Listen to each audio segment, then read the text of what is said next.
የተወደዳችሁ የእግዚአብሔር ቤተሰቦች የእናታችን የንጽሕተ ንጹሐን የቅድስት ድንግል ማርያም የአስራት ልጆች ሁላችሁም በክርስቶስ ሰላም እንደምን ዋላችሁ? እንደምን ቆያችሁ? ልዑል አምላካችን እግዚአብሔር ይችን ዕለት ይችን ሰዓት ባርኮ ቀድሶ ስለሰጠን ለዘላለሙ የተመሰገነ ይሁንልን። እንደ እግዚአብሔር ፈቃድ ዛሬ መዝሙር 47ን እንማራለን። በመዝሙር 47 እግዚአብሔር አምላክ ያደረገውን ገቢረ ተአምር እንመለከታለን። አንደኛ የእግዚአብሔር ታላቅነት፣ የእግዚአብሔር ታላቅነትን እናውቃለን፣ እንረዳለን። ምክንያቱም የእግዚአብሔርን ቸርነት፣ የእግዚአብሔርን ታላቅነት የማያውቁ ብዙ ሰዎች ሊኖሩ ስለሚችሉ ማለት ነው። በሁለተኛ ደረጃ ቤተክርስቲያን እግዚአብሔር የሚኖርባት የቀደሳት የባረካት ያጸናት ስለሆነች በዚህ ዙሪያ ላይም በሚገባ እንማራለን ማለት ነው እና ቤተክርስቲያን እግዚአብሔር ራሱ የባረካት የቀደሳት ያነጻት መሆኑን እንማራለን፣ እናውቃለን ማለት ነው። ለሰው ልጆች ጥላቶች የተባሉ በሙሉ በእግዚአብሔር ኃይል እንደሚወድቁ ወይም ደግሞ እንደሚደመሰሱ በተለይ ደግሞ በመዝሙረ ዳዊት ጸሎታችን ኃይል እንደምናገኝ ዛሬ በመዝሙር 47 እንማራለን ማለት ነው። የእግዚአብሔር ምሕረት ጊዜያዊ ሳይሆን ዘላለማዊ መሆኑን እንዲሁም ደግሞ እግዚአብሔር እስከ መጨረሻው እንደማይለየን እስከ መጨረሻው እንደሚከተለን በዚህ በመዝሙር 47 እናውቃለን፣ እንማራለን ማለት ነው። የተወደዳችሁ የእግዚአብሔር ቤተሰቦች አባ ቆሞሱ የሚለውን አዲሱን የዩቲዩብ ቻናል በደንብ አድርጋችሁ እየገባችሁ ይህን ትምህርት እንድትማሩና ሰብስክራይብ እንድታደርጉ ለሌሎች ለወንድሞቻችሁ፣ ለእህቶቻችሁ፣ ለጎረቤቶቻችሁ፣ ለምትወዳቸው ሁሉ ይህን ትምህርት ሼር እንድታደርጉላችሁ በእግዚአብሔር ስም ጠይቃችኋለሁ። እግዚአብሔር አምላካችን በምሕረቱ በቸርነቱ እኔ የማስተምርበትን እናንተ ደግሞ የምትሰሙበትን ጆሮ፣ እኔ የማስተምርበትን አንደበት እናንተ የምትሰሙበትን ጆሮ፣ የምታስተውሉበትን እዝነ አእምሮ ለሁላችን ያድለን አምላካችን እግዚአብሔር። አብይ እግዚአብሔር ወብዙ አኮቴቱ በሀገረ አምላክነ በደብረ መቅደሱ ይላል መዝሙር 47። በአምላካችን ከተማ በተቀደሰው ተራራ ምስጋናው የበዛ ነው ይላል በአምላክ ቅዱስ ዳዊት። ምስጋናውን ሲጀምር ጸሎቱን ሲጀምር እግዚአብሔርን ያመሰግናል። በዚህ በመዝሙር 47 ላይ በአምላካችን ከተማ በተቀደሰው ተራራ ምስጋናው የበዛ ነው። ምስጋናው የበዛ ነው። በተቀደሰው ተራራ የተቀደሰው ተራራ የተባለችው የአምላካችን ከተማ የተባለችው ማናት? የተቀደሰችው ተራራ የተባለችው ማናት? እግዚአብሔር አምላክ የሚቀደስባት፣ የሚወደስባት፣ የሚመሰገንባት ሁልጊዜ ባለማቋረጥ የእግዚአብሔር ስም የሚጠራባት የተቀደሰችው ከተማ የትኛዋ ናት? የተቀደሰችው ከተማ አዲስ አበባ እንዳትሉኝ፣ እስራኤል ኢየሩሳሌምም እንዳትሉኝ፣ አረ የሮም ከተማ እንዳትሉኝ፣ አሜሪካም እንዳትሉኝ። መቼስ ካላወቃችሁ ልትሉም ትችላላችሁ። እንግሊዝ እንዳትሉኝ። ይህ ሁሉ አይደለም። የተቀደሰችው ከተማ በመጽሐፍ ቅዱስ ውስጥ በተለይ በመዝሙረ ዳዊት የተቀደሰች ከተማ፣ የተባረከች ከተማ፣ እግዚአብሔር የሚመሰገንባት፣ እግዚአብሔር የሚወደስባት ከተማ ማን እንደሆነች አሁን እነግራችኋለሁ። የእግዚአብሔር ከተማ የተባለችው የእግዚአብሔር ከተማ ቤተክርስቲያን፣ የእግዚአብሔር ከተማ የተባለችው ቤተክርስቲያን ናት።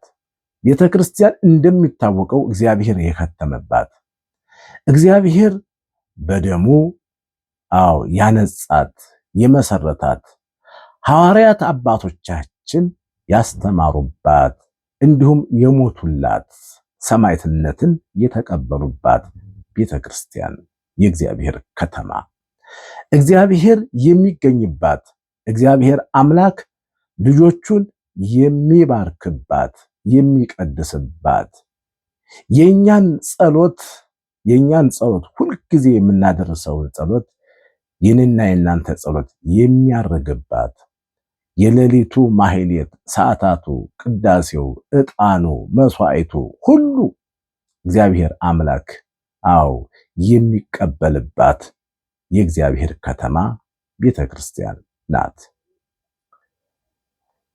የሰላም ደስታ የሚገኝባት ቤተክርስቲያን የሰላም ደስታ ፍጹም መንፈሳዊ ደስታ የምናገኝባት። የተወደዳችሁ የእግዚአብሔር ቤተሰቦች ብዙ ሰዎች በዚህ ዓለም ተጨንቀው ተቸግረው ቤተክርስቲያን ይሄዳሉ፣ ወደ ገዳም ይሄዳሉ፣ ተደስተው ይመለሳሉ። ቤተክርስቲያን ሄዳችሁ ሳትደሰቱ ቤተክርስቲያን ሄዳችሁ ችግራችሁ መልስ ሳያገኝ የመጣችሁ የተመለሳችሁ እነማን ናችሁ? ምናልባት የእምነት ጎደሎ ካለ ጥርጣሬ በውስጥ ካለ መልስ አናገኝም። በፍጹም ልባችን በፍጹም ሐሳባችን ጸሎታችንን አድርሰን እግዚአብሔር አምላክ ጸሎታችን እንዲቀበልልን ከልባችን ጸልየን ለምነን አልቅሰን ከወጣን ግን በማግስቱ ወዲያውኑን ከእግዚአብሔር ከአምላካችን በተቀደሰችው ከተማ ያቀረብነውን ጸሎት መልስ ይሰጠናል ማለት ነው።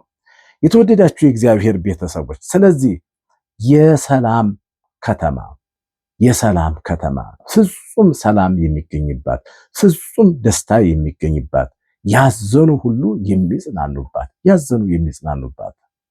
ይህች ዓለም ስታንገላታን ይህች ዓለም ብዙ ሐዘን ስታመጣብን ይህች ዓለም ረሃብና ችግር ስታመጣብን ረሃባችንን ችግራችንን ውርቀታችንን እንደ ኃጢአታችን ብዛት እግዚአብሔር ሳይቆጣን በተቀደሰችው ከተማ ይሰበስበናል ማለት ነው። ስለዚህ ያዘኑ ሁሉ የሚጽናኑባት የሚበረታቱባት የተቀደሰችው የእግዚአብሔር ከተማ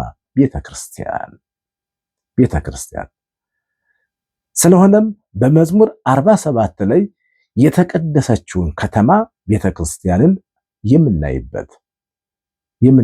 የምንመለከትበት በአይነ ስጋችን ብቻ ሳይሆን በአይነ ህሊናችን በዚች ምድር ላይ ያለችውን ቤተክርስቲያን ብቻም ሳይሆን በዚች ምድር ላይ ባለችው ቤተክርስቲያን አንጻር ያቺ ሰማያዊ የሆነችውን ቤተክርስቲያን የምናይበት የተቀደሰችው የእግዚአብሔር ከተማ እግዚአብሔር በሕዝቡ መካከል የሚገለጥባት ቀደም ሲል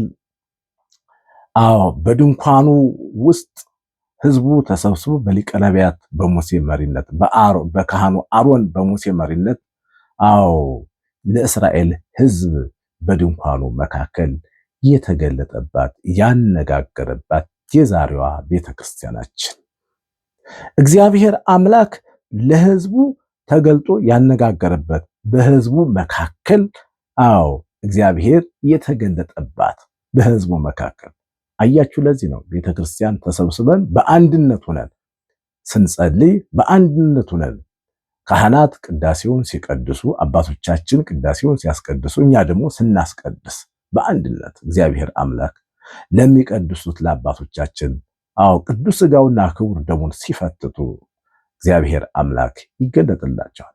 ለካህኑ ለዘካርያስ በቤተ መቅደሱ ሳለ የእግዚአብሔር ክቡር መልአክ ቅዱስ ገብርኤል እንደተገለጠለት ዛሬም ይሄው ሥርዓት ይፈጸማል፣ ይከናወናል። የተወደዳችሁ የእግዚአብሔር ቤተሰቦች ፍጹም ደስታ የምናገኝባት ፍጹም ሰላማዊ ደስታ የምናገኝባት ቤተክርስቲያናችን እረፍት የምናገኝባት እግዚአብሔር በአዳራሾቿ መጠጊያ ሆኖ ይታወቃል ይላል። እግዚአብሔር በአዳራሾቿ ሆኖ መጠጊያ ሆኖ ይታወቃል፣ ይገለጣል። በአዳራሾቿ ሁሉ እግዚአብሔር ይገለጣል። አዳራሾቿ ቤተ መቅደሱ፣ አዳራሾቿ ቅኔ ማህሌቱ፣ አዳራሾቿ አውደ ምሕረቱ በአውደ ምሕረቱ ይገለጣል። አባቶቻችን ቃለ እግዚአብሔር ቃለ ወንጌል ሲያስተምሩ ይገለጣል። አምላካችን ኢየሱስ ክርስቶስ ምእመናን ክርስቲያኖች እኛ ከአውደ ምሕረቱ ስር ቁጭ ብለን የእግዚአብሔርን ቃል ስንማር አምላካችን ኢየሱስ ክርስቶስ በመካከላችን ይገለጣል። እዝነ ልቦናችንን ይከፍትልናል። ቃሉ በልቦናችን ያድራል፣ ይፈሳል ማለት ነው። የእግዚአብሔር የአምላካችን ቸርነቱ አምላክነቱ አምላካችን ኢየሱስ ክርስቶስ በቤተ መቅደስ በቤተ ክርስቲያን በአውደ ምሕረት አባቶቻችን በቅኔ ማህሌቱ ማህሌት ቁመው እግዚአብሔርን ሲያመሰግኑ በቅኔ ማህሌቱ ተገልጦ ካህናትን፣ ዲያቆናትን፣ ሊቃውንቱን፣ መዘምራኑን ሁሉ እግዚአብሔር አምላክ ይባርካል፣ ይቀድሳል። አያችሁ እኔና እናንተ በቤተ መቅደሱ ተገኝተን ነጫጭ ልብስ ለብሰን ቅዳሴ አስቀድሰን ጾመን ጸልየን ለቅዱስ ሥጋውና ለክቡር ደግሞ ስንደርስ ወይም ደግሞ ስንቀበል እግዚአብሔር አምላካችን በዓይነ ምሕረቱ ይመለከተናል። መዝሙር 47 ይህን ነው የሚያስተምረን። ከጠላት የሚያድነን መጠለያ ከጠላት የሚያድነን መጠለያ በቤተ ክርስቲያን ውስጥ አለ። ከጠላት የሚያድነን ከዲያብሎስ ከሰይጣን የሚጠብቀን መጠለያ የሰላም ቦታ ናት። ቤተ ክርስቲያን ሁልጊዜም የሰላም ቦታ ናት። የእረፍት ቦታ፣ እረፍት የሚገኝባት ዘላለማዊ እረፍት በስጋ ስንኖር እረፍት የምናገኝባት እፎይ የምንልባት ምክንያቱም ኃጢአታችንን የምናራግፈው ኃጢአት ሰርተን ንስሐ የምንገባባት የትም ይሁን የትም አንድ ካህን መንገድ ላይ ወይም ደግሞ በመኖሪያ ቤቱ ላይ ንስሐ አይሰጥም። ንስሐ የሚሰጠው አንድ ካህን አንድ መምህረ ንስሐ ቤተክርስቲያን ነው። ምክንያቱም ቤተክርስቲያን ምስክር ስለሆነች ማለት ነው። እገሌ የተባለው ሰው ኃጢአቱን ሲናዘዝ ለካህኑ የአንተ እንደራሲ ለሆነው አንተ ለሾምከው ካህን ኃጢአቱን ሲናዘዝ አይቻለሁ ብላ ቤተክርስቲያን ትመሰክራለች። ስለዚህ ምስክራችን ናት ቤተክርስቲያን ማለት ነው። ምስክራችን እውነተኛ ምስክር። ስለዚህ ኃጢአታችንን ተናዘን ንስሐ ተቀብለን በደስታ የምንመለስባት እረፍት የምናገኝባት በስጋም አንድ አፍታ እረፍት አድርገን ቁጭ ብለን መንፈሳዊ ደስታ የምናደርግባት መንፈሳዊ ደስታ፣ ዓለማዊ ደስታ የማይፈጸምባት መንፈሳዊ ደስታ የሚፈጸምባት እውነተኛዋ ደገኛዋ ቤተክርስቲያንን ዛሬ በዚህ በመዝሙር 47 በደንብ አድርገን እንማራለን ማለት ነው። ዛሬ በመዝሙር 47 ቤተክርስቲያን የክርስቶስ ሙሽራ እውነተኛ ደገኛ እግዚአብሔር የመሰረታት እግዚአብሔር የቀደሳት እግዚአብሔር አምላክ የሚጠብቃት መሆኑን የተረዳንበት ነው። የተወደዳችሁ የእግዚአብሔር ቤተሰቦች፣ ስለሆነም ቤተክርስቲያን ሄደን በዚህ በተቀደሰችው ቤተክርስቲያን እረፍት የምናገኝባት ፍጹም ሰላም የምናገኝባት ሰላምና ደስታ የምናገኝባት ቅዱስ ሥጋውና ክቡር ደሙን የምንቀበልባት ስብሐተ እግዚአብሔር የሚነገርባት ቅዱሳን መላእክት የሚወርዱባት የሚወጡባት የእግዚአብሔርን ምሕረት ወደኛ ይዘው የሚመጡባት ምሕረትን የምናገኝባት ቸርነትን የምናገኝባት እንዲሁም ደግሞ የኛን ጸሎት የኛን አገልግሎት ቅዳሴያችንን መስዋዕታችንን በግልም በህብረትም ያደረስነውን ጸሎታችንን ቅዱሳን መላእክት ወደ እግዚአብሔር ይዘው የሚሄዱባት ሰውና እግዚአብሔር የተገናኙባት ሰውና ቅዱሳን መላእክት የሚገናኙባት እውነተኛዋ ቤተክርስቲያን።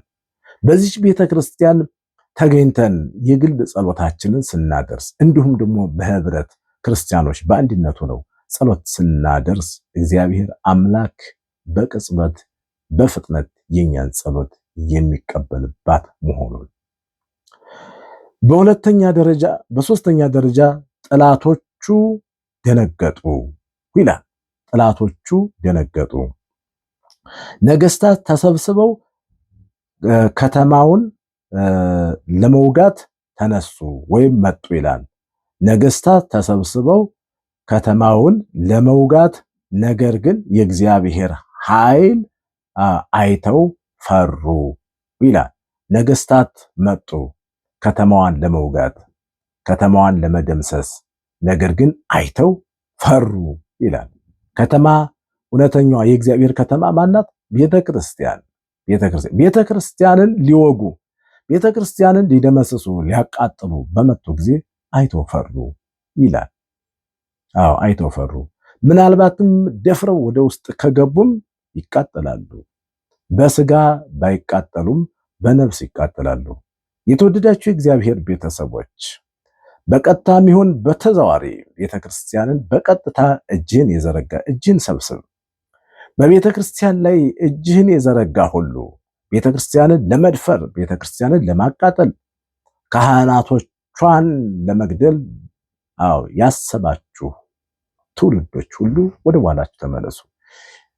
ቤተክርስቲያንን የሚጠብቃት እግዚአብሔር ነው፣ የእግዚአብሔር ከተማ ተብላለችና እሷ የተቀደሰች የተመሰገነች እግዚአብሔር አምላክ ራሱ የመሰረታት ስለሆነች፣ ስለዚህ ነገስታት ተነሱ፣ ከተማዋን ለመውጋት መጡ። ነገር ግን አይተው ፈሩ። ቤተክርስቲያን ትፈራለች፣ ትከበራለች፣ ትቀደሳለች። እነዚህ ጨካኞች ደፋሮች ነገስታት የተባሉት የዳቢሎስ ሰራዊት ወይም ዳቢሎስና ዳቢሎሳውያን ናቸው ቤተክርስቲያንን የሚወጉ። እኔ እገሌ አላልኩም። ምክንያቱም የተቀደሰችውን ከተማ ለመውጋት ግን አይተው ፈሩ። የተፈራች ናት፣ የተከበረች የተቀደሰች ናት። አይተው ፈሩ። በዙሪያው ሌላ ምንም አይነት የጦር መሳሪያ የለም። የእግዚአብሔር መንፈስ ግን በዙሪያዋ አለ፣ ሰፍሯል። ቅዱሳን መላእክት በዙሪያው አሉ። ታዲያ ለምንድን ነው ቤተክርስቲያን የምትደፈረው? ለምንድን ነው ቤተክርስቲያን የምትቃጠለው? በዚህ በአንደኛው ክፍለ ዘመን ካል የኛ ኃጢአት፣ የኛ በደል፣ የኛ ችግር ነዋ። ስለዚህ የተወደዳችሁ የእግዚአብሔር ቤተሰቡ አንደኛ የተቀደሰችው ከተማ የተባለችው የኛ ቤተክርስቲያን፣ የኛ ቤት፣ የኛ መኖሪያ ቤት፣ የክርስቲያኖች ቤት የተቀደሰች ከተማ ናት። የኛ ልብ፣ የኛ ሰውነት የተቀደሰች የእግዚአብሔር ከተማ ናት። የእግዚአብሔር ከተማ ማለትም እግዚአብሔር ያደረባት፣ እግዚአብሔር የሚኖርባት ከተማ የኛ ልብ፣ የኛ ሰውነት ፈሩ። ስለሆነም ጸሎት የሚያደርሱ ሰዎች፣ መዝሙረ ዳዊትን የሚደግሙ፣ የቅዱሳን ገድላትን ድርሳናት፣ የቅዱሳን መላእክትን ድርሳናትን፣ የቅዱሳን አባቶቻችን ገድላቸውን፣ መልካቸውን፣ ውዳሴ ማርያም፣ አንቀጸ ብርሃን፣ መልካ ማርያም፣ መልካ ኢየሱስ ወዘተ ወዘተ የሚጸልዩ ሰዎች ጠላት ይመጣል። ነገር ግን እግዚአብሔር አምላክ የባረካቸው የቀደሳቸው መንፈስ ቅዱስ ያደረባቸው ስለሆኑ ጠላት ሲመጣ ፈርቶ ወደ በኋላ እስከነ ሰራዊቱ ይመለሳል ማለት ነው። አያችሁ፣ ብዙ ሰው በዚህ ምክንያት ድኗል። ስለዚህ ጸሎታችን ኃይል ያደርጋል። ጸሎታችን ኃይል አለው። ነገስታት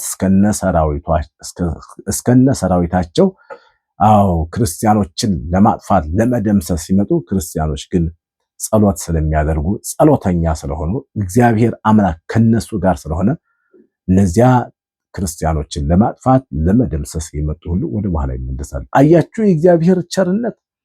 ስለሆነም በዚህ በመዝሙር 47 ላይ ምንጊዜም ጸሎት የሚጸልዩ ጸሎትን የሚያደርሱ ሰዎች በጥላቶቻቸው እጅ ተላልፈው አይሰጡም። በጥላቶቻቸው እጅ ተላልፈው አይሰጡም። ጥላቶቻቸውም አይደፍሯቸውም። ወደ በኋላ ይመለሳል። ለምን? የእግዚአብሔር ኃይል ከነሱ ጋር አለና ማለት ነው። ይህም አምላክ ለዘላለም አምላካችን ነው ይላል በዚህ በመዝሙር 47 ላይ። ይህም አምላክ ለዘላለም አምላክ ነው፣ እሱም እስከ ሞት ድረስ አይለየንም ይላል። እግዚአብሔር የማይለወጥ አምላክ መሆኑን፣ እግዚአብሔር የማይለወጥ የማይቀየር አምላክ መሆኑን እናውቃለን፣ እንረዳለን። በሕይወታችን ሁሉ ይመራናል። በሕይወታችን ሁሉ የሚመራን እሱ ነው። የሚመራን የእሱ ጥበቃ ከሌለ እኛ የትም ልንደርስ አንችልም። የትም እውርና ድንብሮች ነን። አዎ ዕውቀትም የለንም፣ ችሎታም የለንም። ማስተዋል ጥበብ ሁሉ የጎደለን ስለሆነ እግዚአብሔር ካልመራን በስተቀር እግዚአብሔር ካልመራን ከቤታችን ቅስቅስ አንልም። ከቤታችን ራሱ ወለን ማደራችንም ያጠራጥራል።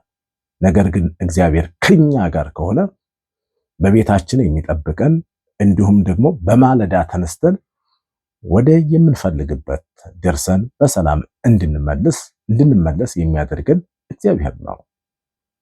ስለሆነም ምንጊዜም የሚመራን የሚጠብቀን እሱ መሆኑን በዚህ በመዝሙር 47 እናገኛለን ማለት ነው፣ ወይም ደግሞ እናውቃለን። የጽዮን ተራራ ደስ ይበለው ይላል። የጽዮን ተራራ ደስ ይበለው ምን ማለት ነው? ኃጢአትን ስላሸነፍን ደስ ይበለው። የጽዮን ተራራ የተባለችው ቤተክርስቲያን ናት። የጽዮን ተራራ ጽዮን የተባለችው አንድም እመቤታችን ወላዲተ አምላክ አንድም ቤተክርስቲያን ናት። የጽዮን ተራራ ደስ ይበለው ወይም ደስ ይበላት። ልጆቿ ኃጢአትን አሸንፈዋልና ኃጢአት ደምስሰዋል፣ ኃጢአትን ትተዋል። ደስ ይበላት የጽዮን ተራራ። ፈተናን አሸንፈዋል። ደስ ይበላት የጽዮን ተራራ። እርሱም እስከ ሞት ድረስ ሁልጊዜ ከኛ ጋር ነው ይለናል። ደግሞ የመጨረሻውና ስድስተኛው በመንፈሳዊ ደስታ እንኖራለን። በመንፈሳዊ ደስታ በመንፈሳዊ ነገር ደስ ብሎን የምንኖር መሆኑን ከመከራ ስጋ ከመከራ ነፍስ፣ አዎ ከመከራ ስጋ ከመከራ ነፍስ የምንድን መሆኑን በዚህ በመዝሙር 47 ላይ እናገኛለን። መዝሙር 47ን በምንጸልይበት ጊዜ ደገኛውን የአምላካችን የኢየሱስ ክርስቶስ ምሕረቱን ቸርነቱን ለሰው ልጆች ሁሉ የሚያደርገውን ጥበቃ እግዚአብሔር አምላካችን ሁልጊዜ ከኛ ጋር እንደሆነ በተለይ ደግሞ ቤተክርስቲያን ሂደን ቤተክርስቲያን በምንጸልይበት በምናስቀድስበት ቅዱስ ሥጋውና ክቡር ደሙን በምንቀበልበት ጊዜ አምላካችን መድኃኒታችን ኢየሱስ ክርስቶስ በተቀደሰችው ከተማ እንደሚገለጥልንና ተገልጦም እንደሚባርከን ጸሎታችንን እንደሚቀበልልን። ስለዚህ የተወደዳችሁ የእግዚአብሔር ቤተሰቦች ጠዋትም ማታም ቤተክርስቲያን ሄደን መጸለይ አለብን።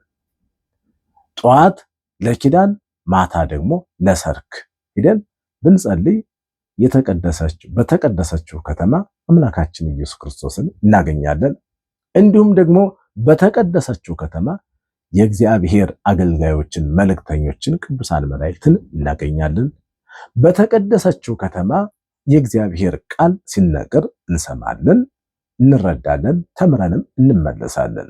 ስለዚህ የተቀደሰችው ከተማ የተባለችው ቤተ ክርስቲያን፣ የተቀደሰችው ከተማ የሰላም ከተማ፣ የእረፍት ከተማ፣ እረፍት የሚገኝባት የተቀደሰችው ከተማ በኃጢአት የታሰሩ ሁሉ የሚፈቱባት፣ የሚፈቱባት ፍጹም ጻድቅ የሚሆኑባት እግዚአብሔር አምላክ ልጆቹን የሚባርክባት የሚቀድስባት እውነተኛዋ የሰላም ከተማ የእግዚአብሔር ከተማ ቤተ ክርስቲያን። የተወደዳችሁ የእግዚአብሔር ቤተሰቦች እንደተለመደው አባ ቆሞሱ የሚለውን የዩቲዩብ ቻናል ሰብስክራይብ እንድታደርጉትና ለሌሎች ለወንድሞቻችሁ ለእህቶቻችሁ እንድታደርሱላችሁ በድጋሜ በትህትና ጠይቃችኋለሁ። ወስብሐት ለእግዚአብሔር። ይቆየን። ከዚህ በኋላ ደግሞ ላይቭ ተገናኝተን እንማራለን፣ እንማማራለን። ይቆየን። ስላዳመጣችሁኝ ሰላም እግዚአብሔር ይጠብቃችሁ።